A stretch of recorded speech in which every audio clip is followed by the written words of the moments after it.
It is my distinguished pleasure to, our space for NAWRB is really in the government space. When they started out with the Omnis back in 2010, the Office of Minority Inclusion, Dodd-Frank came out, new passing, they were like, oh, who wants to get involved? Well, we are that local government. We deal with the government at a very high toxicity of working with them on a regular basis. And so we have the Federal Reserve, Bank of New York here, Chelsea, so thank you for coming. And then we also have, she is the Associate Director, and I'm gonna let her introduce herself. And then also, I found out that Ford Foundation actually has their own U.S. Impact Investing Alliance. And John has 800 companies that are partnered with under their Ford Foundation that actually works with the opportunities and what they're doing for their investment stuff. So they have an alliance. So we're gonna let them introduce themselves and talk a little bit more about that. So thank you, welcome. Absolutely, thank you so much for that introduction. My name is Chelsea Cruz. I'm the Associate Director of the Community Development Finance Team at the Federal Reserve Bank of New York. And before I begin, I must say that the remarks I say here today are my own and do not necessarily represent the opinions or the views of the Federal Reserve Bank of New York or the Federal Reserve. So I'm going to talk a little bit today about the community development function in the Federal Reserve, specifically the Community Development Finance Team, as well as our views on tracking economic and social impacts as they result from investment in opportunity funds. The Federal Reserve is, of course, concerned with the economic condition of all Americans, particularly low, moderate income individuals, and we view opportunity zones as another tool in the community development toolkit, and of course are concerned with the potential positive and negative impacts of investment in these zones. So the community development function within the Federal Reserve System really began following the enactment of the Community Reinvestment Act. And there are teams all across the Federal Reserve System and each Federal Reserve Bank that are charged with community development. And the team is uniquely positioned to collect perspectives from individuals and communities that really help inform the Federal Reserve's mission and its policy, practice, and actions. And the Community Development Finance Team within the Federal Reserve Bank of New York is the 2nd District of the Federal Reserve. So we cover the entirety of New York State, the 11 counties of northern New Jersey, Fairfield County, Connecticut, Puerto Rico, and the U.S. Virgin Islands. So a unique geography and certainly a very diverse and mixed geography. And the Community Development Finance Team tracks investments in community development projects to ensure that they are resulting in real impact and to ensure that they are aligned with the current needs of communities throughout the 2nd District, and that of course includes CRA-motivated investments. The Community Development Finance Team really embraces the ethos of analyze, educate, and connect. And what we do is create a variety of educational tools for communities within the 2nd District and research products that often outline the priority community development needs in distressed communities within the 2nd District. We educate stakeholders on those issues, and of course we connect. We like to say that the Federal Reserve is uniquely positioned to connect diverse stakeholders in this space, which include investors, advocates, researchers, and we can talk a little bit more about that when we talk about our unique partnership with the U.S. Impact Investing Alliance at Ford. But the Community Development Finance Team created what we call a Community Development Finance Progression Model, which allows for deep interventions in communities, and it often starts with one-on-one conversations with anchor institutions within those communities, key advocates, community development practitioners, and we marry that qualitative information with quantitative analysis of economic conditions, community development priorities, and create what we call a research guidebook. And that research guidebook can function as an investor's perspective, but it's really a deep kind of overview of the community development needs in that community. And it's a tool that we like to see, or a similar tool that we like to see employ when investors are thinking about their investor thesis and their strategy when they're looking at opportunity zones. And then, of course, we go back with educational programming and ultimately try to connect the community to ever more diverse forms of capital to really try to solve for very complicated issues. So when we look at opportunity zones, we did see it as another tool, another opportunity, and of course a unique one, but also a difficult one. These opportunity zones are truly distressed communities throughout the United States, right? The median income in these opportunity zones is a little bit more than $33,000.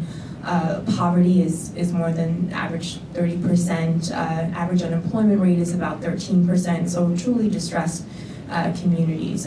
For us, we were of course concerned with the idea that the opportunity zones was a benefit. It wasn't a program. So when practitioners were looking at this, I think they were originally looking for something similar to the LIHTC program, New Markets program, or even the CoDeFi fund. And it wasn't that, right? It's really a very simple statute as it stands now, and it's a benefit. So we were concerned with the lack of reporting requirements, and of course concerned with how communities were going to be able to advocate for themselves in the space, not only to advocate the opportunities in their communities, but also advocate against some negative consequences that could result, and we can go into that.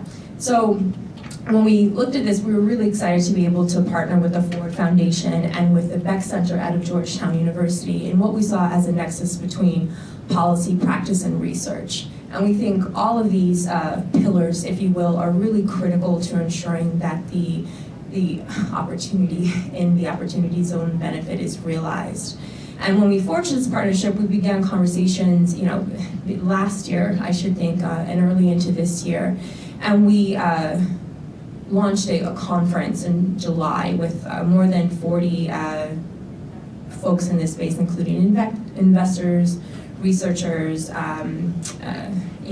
advocates, to bring together a community to start talking about what this marketplace could look like, but also to particularly start talking about what an impact framework could look like. What we're advocating for is baseline collection of metrics on opportunity zone funds. Any robust marketplace is going to benefit from real transparency in this space. And when we're talking about the realized benefit, it's interesting, our last panelist said that this is a very unique controlled experiment. And in fact it is. The idea that there's only 25% of the possible designated census tracts that were designated creates an opportunity for a real experiment in how you can increase economic mobility and prosperity in some of the nation's most distressed communities. But to do that, we need the data. We need benchmark data at the start of the investment thesis. We need basic fund level data, and we need to understand what we're moving in these investments. And I'll let John talk a little bit more about what that impact framework looks like. But the meeting in July kind of set the basis for what we needed for an impact framework. And we've been working very closely with Ford and with Beck Center to establish that baseline data that's necessary to connect, and also to start talking about adaptation. Because a certain level of consensus across the country about just baseline data and what we'd like to receive in terms of reporting requirements would be really critical. Obviously, we expect highly customized investment strategies that are meant to be customized, right? The original statute is brief, but also flexible in the fact that it's brief, because we understand that these communities look very different across the country, but those reporting requirements are going to be really critical. So I'll stop there for now and turn it to John. Before we go to John real quick, I want to respond to what you said. I think the real value here is that everyone has to look at the fact is that don't look at the federal government or the federal bank as being we don't want to get involved. The more you get involved and get to know them as your resource partner and get to know them as individuals, you will benefit tenfold, because the connectivity of who you're basing it together, who you could, if you have a stumbling block, they could refer someone to help you.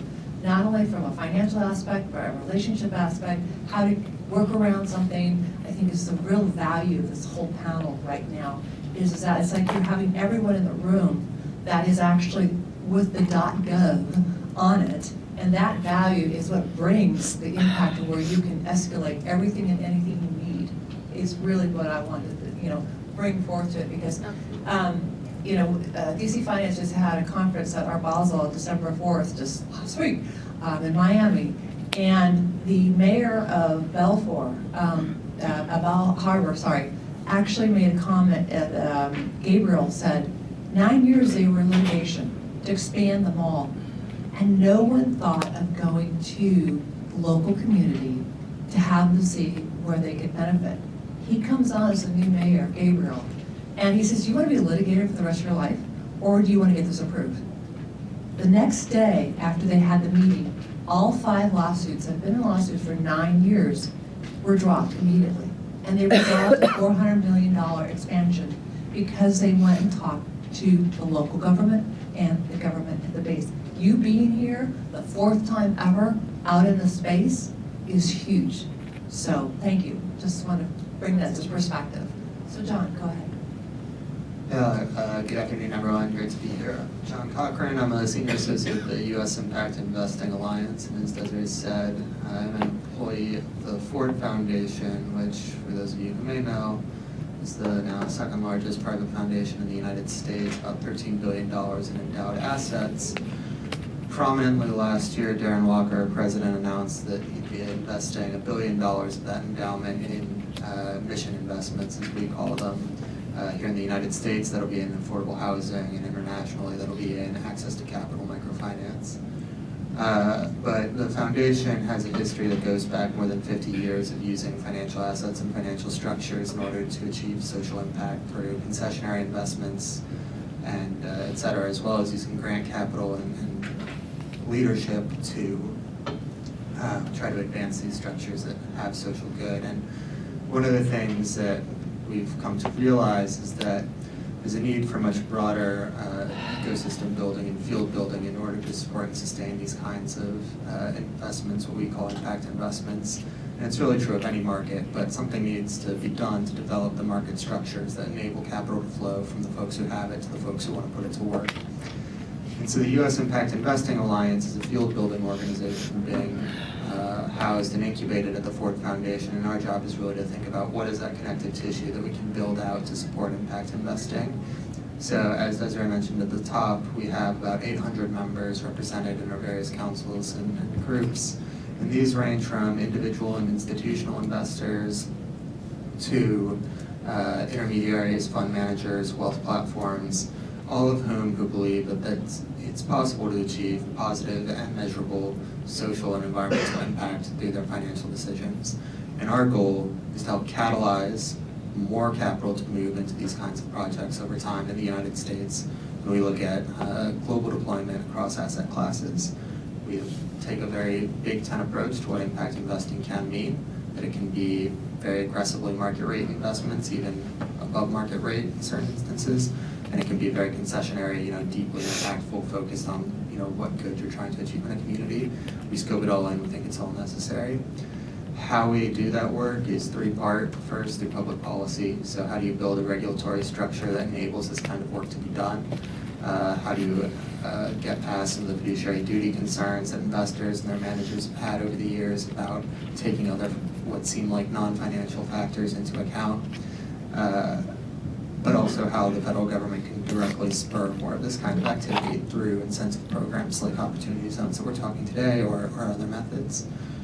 Second, we work directly with investors with those 800 members that help them understand the tools that they have at their disposal to understand the challenges that they might have to doing more of this kind of work and helping them to get past it. And then finally, we talk about a broader movement building. How do we really take this pretty abstract notion about finance for good or impact investing or social investing, whatever you want to call it, how do we take that abstract idea and bring it down to the lives of ordinary folks so that they understand, where they sit in that ecosystem, how they're benefiting, or how they can even individually take part through a retirement fund or whatever it is. So that's brief, as brief as you can make it, what the U.S. Impact Investing Alliance is. And because of that policy focus, we got engaged with opportunity zones very early on. We had our first meeting on it in April of 2017, when it was still called the Investing in Opportunity Act. And we got connected to it by a board member of ours, Jim Sorensen, who's himself a high net worth investor in Utah. And he said, I really think there's something here that can help us do more of this work, but you guys go figure it out and get your head around it. And we knew that the tax bill was likely to happen, and that we saw the broad bipartisan coalition lining up behind opportunity zones. So we thought, okay, there might be something here, but let's start to understand what this would mean for impact investors, how they could actually use this tool, and what it would mean for the communities, and how those communities would ultimately be the beneficiaries. I'll say here, because we're employees of the Ford Foundation, we're not allowed to lobby, so we weren't out there saying, this is a good bill, pass this bill, but what we were saying is, this is an interesting tool, how do we use the tool? So we had a number of convenings over the course of 2017, and then of course it passed at the very end of the year, and the clock started, the race was on, first to get the zone designations in place, and then to start moving capital into these funds, as so many folks are talking about the time pressures. And so we're looking to understand what those time pressures, what the unique challenges and contexts of investing in these places meant for investors, and specifically for investors who are trying to maximize the social impact that they can have, all the while realizing the opportunity zone benefit means nothing if you make a bad investment, right? It goes away. You get the deferral and that small tax benefit, but the bulk of it goes away if you make a bad investment. And we started to touch on a few things, and one of the most important that Chelsea teed up was this idea of access to information in a time-constrained investment. You've got 6 months to get it out of the fund and into an investment. How are you going to identify good deals in this sort of horse race where everyone's trying to rush into the Long Island cities and the Seattles and the Washington DCs? How are you going to surface the next layer of investment opportunities? And as local leaders, so mayors, county commissioners, community foundations, local investors who are trying to attract this capital into their places that might be in that second tier or might be in rural places that are worried about getting overlooked. How do they understand how they interface with this new type of investor that's coming in for the first time? So we were really delighted to partner with the Federal Reserve and with the Beck Center. As Chelsea said, it's a really unique constellation of partners bringing different viewpoints to the work. And our focus is really on how can we use access to data, access to information about what's happening in the marketplace, about what's happening in the communities that you're trying to invest in, to help investors make better decisions, to help connect capital that's available to investable opportunities, to help evaluate the policy long-term. And ultimately, we think the key to that is getting the community voice, getting folks to surface their priorities, to surface their needs in a really authentic way, because we think that's where you're going to start finding those really wonderful, placemaking opportunities that we heard about in the last panel, and really help make this both an effective policy and an effective investment tool. Excellent. So, quick question. Is the alliance with the Federal Reserve System or with the Federal Reserve Bank of New York? It's with the Federal Reserve Bank of New York specifically. I mean, we do have colleagues across the system that are diligently tracking opportunity zones, particularly tracking the various strategies that communities are employing to shore up resources and shore up some guardrails, if you will, around basic responsible investment using this benefit, but the partnership is with New York. It is unbelievable as I'm thinking and listening to you, John, as you're talking about the dynamics of having 800 different companies and $1 billion of social impact. You really have the pulse of the community in such a big way. And then to have the Federal Reserve with their backing of the inside track to put it together, the authenticity of the social impact to me would be there. I mean, and then filling in the spaces that you at least have the core tenants there. That's exceptionally powerful. So moving over to Chelsea, go ahead with your, where you see the benefit of what they bring from your vision. You were working on this in April of 2017, and now the bill's passed. You see we have, we're going to take a pulse here from the zone conference and submit our recommendations on January 10th. How do you see us progressed, and how does that impact between the two of your alliances that worked out? For us, our responsibility is really focused on community, again, and making sure the community has the tools that they need to utilize the benefit and, again, set up those guardrails. And the partnership with Impact Investing Alliance is critical because they certainly speak to the investor community, right? Of course, our responsibilities are over financial institutions, but it's very specific, and obviously we don't have any any role in the actual regulations that are coming out. So our focus is again on ensuring that that research component is included, and of course we have tremendous research potential within the Federal Reserve Bank of New York, and the data to do this exists, which I think is really important, right? And there are institutions like the Federal Reserve that are well positioned, but there are also institutions on the ground that are well positioned to collect these metrics, right? State, local entities already usually have very robust regional economic development plans in place with very clear scope of what their community needs. And there's usually a pretty decent data behind that. So, it's really critical for us to connect that to the investor community and really make a strong case for why upfront these two folks that rarely need to talk together immediately, right? There's a real need to have a conversation to, again, inform that investment strategy, but also identify partners locally that can help guide the investment and help provide investors with the data they need to understand how they're moving this community forward, right? The narrative around this benefit is just as important as the actual investment, right? You have to, we have to imagine that eventually this is going to go under review, right? And it could be extended, it could be not be extended, but that narrative about how we're changing communities is really critical. And we've seen a small group of dedicated people make real change in communities. So I think it's important to get that collaboration right up front. And then, of course, over to John, having that investor perspective and having their buy-in and having them adapt and commit to a certain basic reporting requirement is really critical for us. Well, the technology, excellent. The technology world, they say data is king right now. So if you look at AI, what they're doing, the processes and everything else, is that you're combining that to where you're making the data drive someone might not thought of something and had a missing component, which would make the difference between do the deal or I'm on the fence.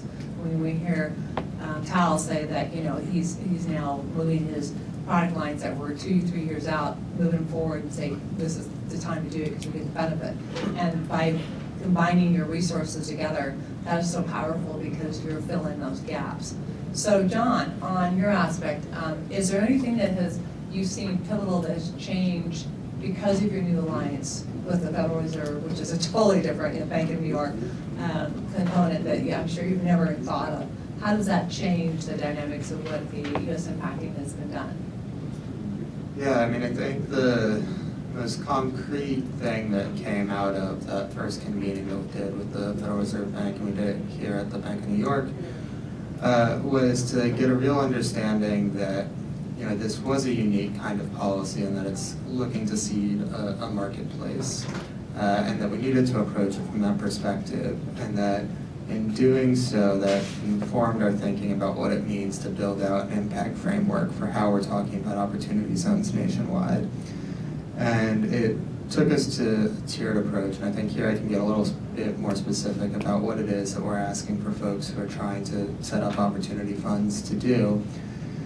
The first tier was that there just needed to be some sort of baseline understanding about what this market is doing nationwide. And so to that end, the U.S. Impact Investing Alliance, as the sort of advocacy component of this three-part partnership, submitted comments to the Treasury Department, to the White House, and to the bill sponsors, asking for just some very basic transaction-level data from opportunity funds to be reported up, anonymized, and reported out in some appropriate form. How much money's going where and into what. Very basic stuff that's at hand, not looking at it from a compliance or a abuse perspective or anything like that, although there are important conversations that are going to have to be had to make sure that we're getting that integrity that Tal talked about. But I think with that, we would be able to create these market snapshots. And most importantly, from there, we could build out some more robust market-facing frameworks, because what we see, and we've had some really interesting conversations with wealth platforms, with fund managers, is there are so many people who are coming to the table with capital to potentially deploy, who are thinking for the first time about their investment decisions from a social impact frame. They maybe don't have the impact investing language and data set to talk about it because they haven't been in this world. But they're interested for the first time because they see the potential in some of these distressed communities, and they realize that it really is twofold. there's tremendous potential to be unlocked from the economic side, but there's a chance to change lives at the same time. And so we've started to build out, okay, so assuming we can get this general overview of what the market actually looks like, where the capital is flowing, where the dollars are going, what kinds of deals are they doing, can we start to talk about the impact that they're having in a cohesive way across the nation, recognizing that this is going to be a really diverse market, and a lot of you here today are talking from a real estate perspective. There's really robust conversations, as we started to hear about, from the venture capital perspective. There are folks who are looking at infrastructure plays. So there's going to be a lot of different things happening inside of this broader market. So let's create just a simple set of questions that we can ask ourselves about before the investment, during the investment, and after the investment. What kind of impact did we have on this community? What did we change? Again, not trying to overburden fund managers, because this does still need to make money, and reporting and data collection costs money. So how can we keep it simple but still start to understand how many jobs were created, what types of jobs were created, who got those jobs, was it going to people in the community, or was it bringing in new folks? And we do think that there's significant interest from the investment community, from the folks who have money to put to work, in being able to tell that story. There's certainly interest from the policy community in being able to tell that story. Senators are going to be running in 2020 and 2024 on having their name on this legislation, and they want to be able to tell the success. And I think from the folks who are actually having to put the money to work, from the fund manager perspective, we're coming to an understanding of how you can really use this kind of information to understand the places that you're going into in a more robust way, make better investment decisions. And then from there, that won't tell us everything. There's going to be deeper questions about things that really aren't the purview of a fund manager. Did access to healthcare improve, or are the social determinants of health changing? Is it an education landscape better? That'll be the purview of state and local government. That'll be the purview of nonprofits, think tanks, things like that. But again, it's enabled, all of it goes back to having a basic understanding of what this tool is even being used for, building it out over each layer, everyone contributing to a robust understanding of the impact of opportunity zones. And that's why it's been so important to have folks like the Federal Reserve, who are, if we're on the investment end of the spectrum, they're kind of on that last end of really, let's deeply understand the community impact that we've had. And so that's why it's been great to have these three unique partners around the table. You hit on two exceptional points. One, socially responsible for the community, right? And two, people investing, not ever thinking about the social impact. It's all about the ROI, not about what they can do. And if you pull into the millennials right now, they're all about working for and being there. And so to retain and get talent is going to come, so it's going to be win-win all the way around. And yes, getting data costs money and keeping it together. But the idea is that you're going to drive a wholesomeness of the community that's going to be real authentic versus in trying to do that. I know we're getting close on time here, right? We're good a little bit? Okay. So I think we're going to talk, okay, so we put the framework together about the community, and we're getting investors off the dime. And yes, there's going to cost money to have the fund manages and money to take over the data analytics. It's going to go put it together. But I think that Tal said it really well. He says, forget the odds. If it's a good investment, it's a good thing. So have everyone look at it from the opportunity of saying this is a good investment to do a social impact.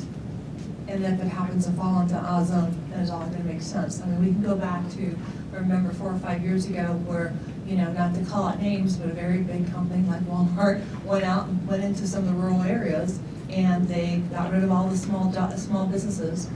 After 3 years, found out it wasn't a good place.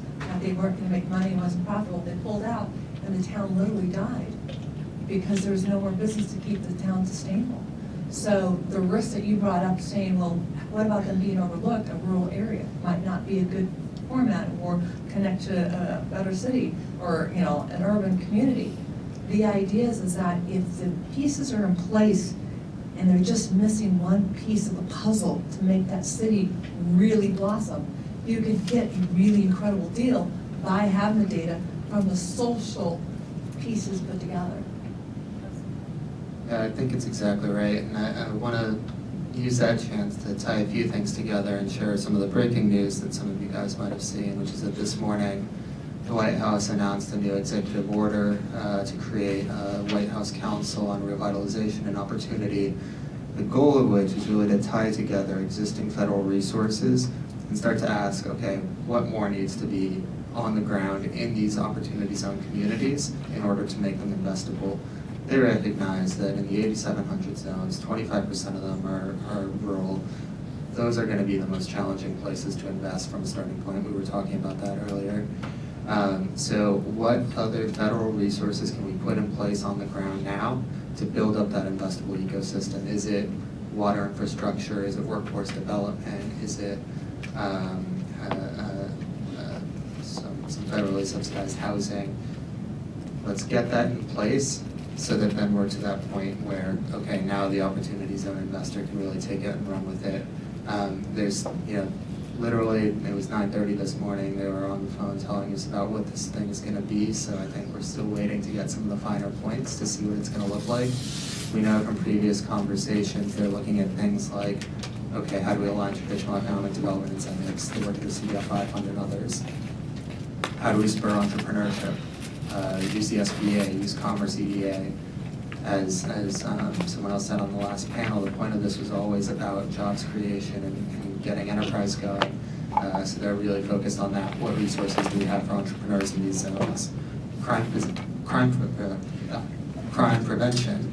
How do we make these good communities that people want to live in? So how do we align those resources to have that in place? Workforce development we've talked about, and then evaluation. So great that the White House has really embraced this idea of evaluation. Still remains to be seen how they're going to put that into practice, but they understand that everything that we're talking about up here, the data, the evaluation, is going to be important both to the long-term storytelling and to creating investable communities. So more to come, but I think it ties together that point, both of, they're only going to be good opportunity zone investments if they're good investments, and how do we think about federal government and state and local government, because each of those groups are also looking at the tools that they might be able to align as partners in creating investable ecosystems. Well, excellent. I mean, Larry Steelstein did a perfect job when he bought 54th and went and got coffee and bagels for the police officers to reduce the crime. I mean, what a great, simple story, right?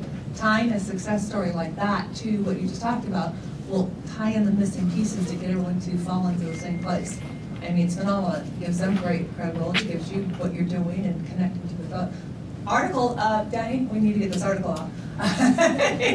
He's a former journalist on Wall Street. His lion thrown in this in there. So fantastic. So if we can play this forward, what else can we, as another example that you have facilitated specifically in the Ford Foundation from before those, let's say in 2016, 2015, to now, what would that be better that would, because of it, other than toolkit and everything else goes with, have you seen any excitement or acceleration that's just really been just out of the box, different from one perspective within the Alliance? So specifically driven by this opportunity zone conversation? Yeah, I mean, I think it really is this folks coming to the table for the first time who weren't thinking about themselves as impact investors, but are now realizing that, well, duh, of course, my investments in these places have a tremendous impact on people's lives, often for the best and sometimes for ill, and how can we do more of the good? So it's really great to have folks who haven't been around the table with folks like Ford Foundation before, sitting down and saying, yeah, okay, there's experience out there working in distressed communities. How do I leverage that experience to do more of the good work and to also find more of these good investment opportunities? So it's really exciting. We're seeing this as a movement building opportunity to get folks in the door, to get them thinking about, to get them tooled up with the language and with the resources that they need to really think deeply about impact and place-based investments.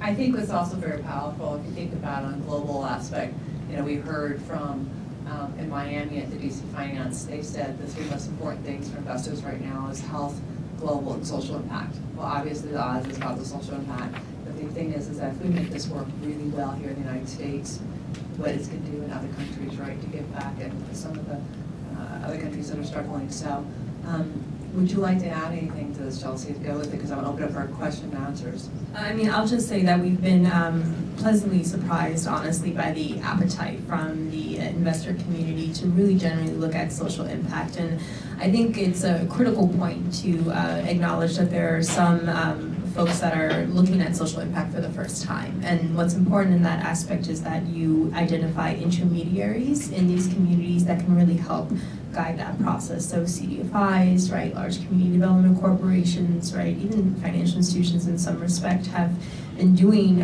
community development work for decades, right? And they often have been doing community development work using an innovative capital stack, right? They're familiar with how to utilize various incentives. And I think that's the spirit of the latest move by the executive order, to really understand how you can create a capital stack that's going to enable the opportunity zone benefit to be utilized in a constructive way. When we speak to advocates, they often see the benefit being utilized as an enhancement to existing deals, usually with some debt involved. So I think that's right, and we're really excited to be able to engage with HUD, which the Federal Reserve Bank of New York will be doing, and engage with the other partners in this space to really build out a necessary ecosystem to make this work. Well, I know it definitely is going to really help dominies and their support that don't have black teeth, right? Yeah. It'll be a really good thing. So I want to open up to any questions or we might have.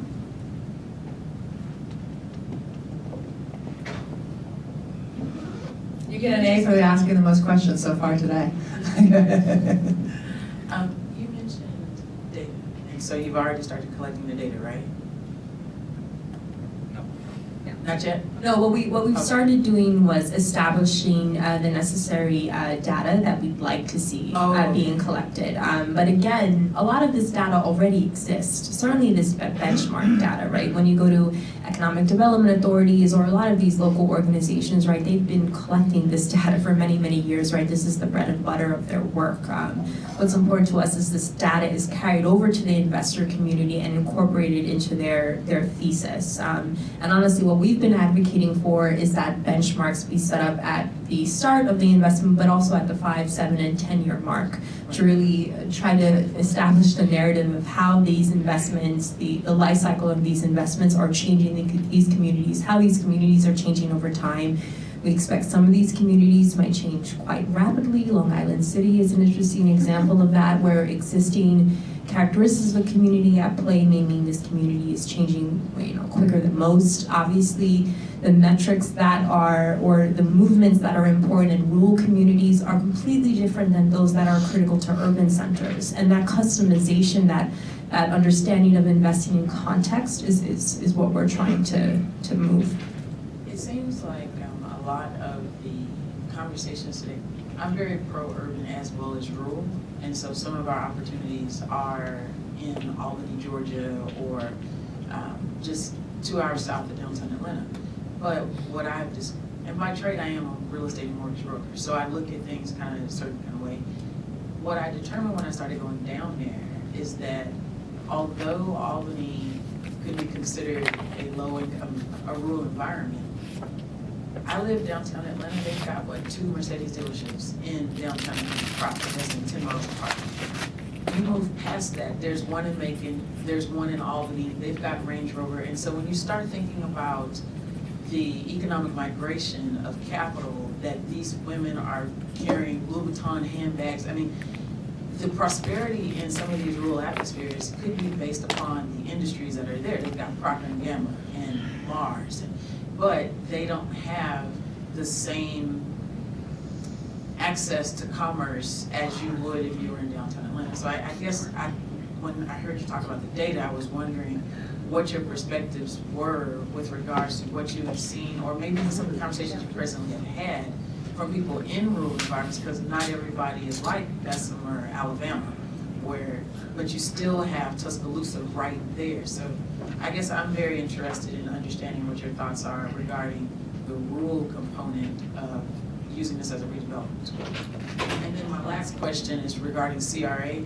Like, have you seen financial institutions attach, like Bank of America has the best laid out plan. They make it public, and they say, we're gonna do this $10 billion strategy and blah, blah, blah, these are all the ways. Have you had any conversations or heard anything regarding how banks may be looking at this as a way to partner with nonprofits to use opportunity zones as a, vehicle for change. I'll answer your second question first, if you don't mind. I think it's a more straightforward answer. So, financial institutions obviously won't be able to invest directly in funds, right? They can't carry over their capital gains. We expect that some financial institutions may be managers of funds, right? Maybe connected to their private wealth platform. The CRA treatment is interesting, and currently there's no specific language on how investments in opportunity zone funds are going to be considered under what a qualifying activity of Community Reinvestment Act. Obviously, any investment would still have to meet the primary purpose of CRA, which is focus on low, moderate income individuals within that locality. And there's a very specific definition of community development under the CRA, right? Revitalization, stabilization, investing in small business, but all that still needs to be proven directed to low, moderate income individuals or households within those localities within the financial institution's assessment area. So those are just multiple layers that would need to be looked at. And again, since a financial institution can't directly invest in an opportunity fund, we don't expect that to really hit their CRA portfolio. But obviously, financial institutions, of course, as managers, can certainly play a role in directing what that investment looks like, how it's directed. And financial institutions are an interesting player because of their CRA operations, right? They often, because of CRA and the ecosystem that has evolved around CRA, have a very in-depth understanding of investing in distressed communities, working across various intermediaries like CoDeFis, like nonprofits, foundations. So I think they're an interesting voice, certainly, to have at the table. I was going to say the same thing, that they can invest into the nonprofits that are going to be part of, let's say, the bigger ecosystem of the Oz, and that way it's their money's going saying, hey, we understand we can't do it, but we're going to support it, which could be the missing link and or additional support that will be the difference of making it a break or not break. Excellent. John, did you want to add anything to that? Yeah, on the CRA point, that was excellent. The only thing I would add just to that final comment around, banks coming in CRA motivated, contributing to the ecosystem. I think that just underscores the broader point that opportunity zone investors are going to come in as one investor of many, and not all of them sort of tax advantaged in the same way in these places that are really turning a corner. And so I think you'll see banks that are, in place in whether it's Baltimore or DC, which is where I'm from, so I think of them, who are going to try to invest in this broader ecosystem that supports opportunity zone capital coming in. On the rural perspective, I think here the question is really just about how do we, I'll come from our perspective as impact investors. It's just a different conversation when you're in rural. There are different metrics that you're looking to define social impact. There are different community assets in place, and there are different challenges being faced by those communities.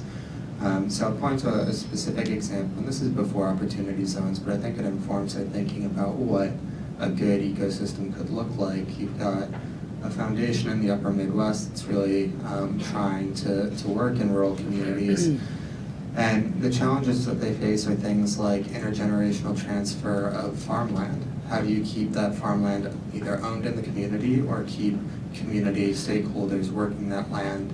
Because if the land flips over to a private equity firm and they sell it on to Tyson's and they bring in, folks who aren't attached to the community, what are you losing? Folks who no longer go, shop on Main Street, whatever it is.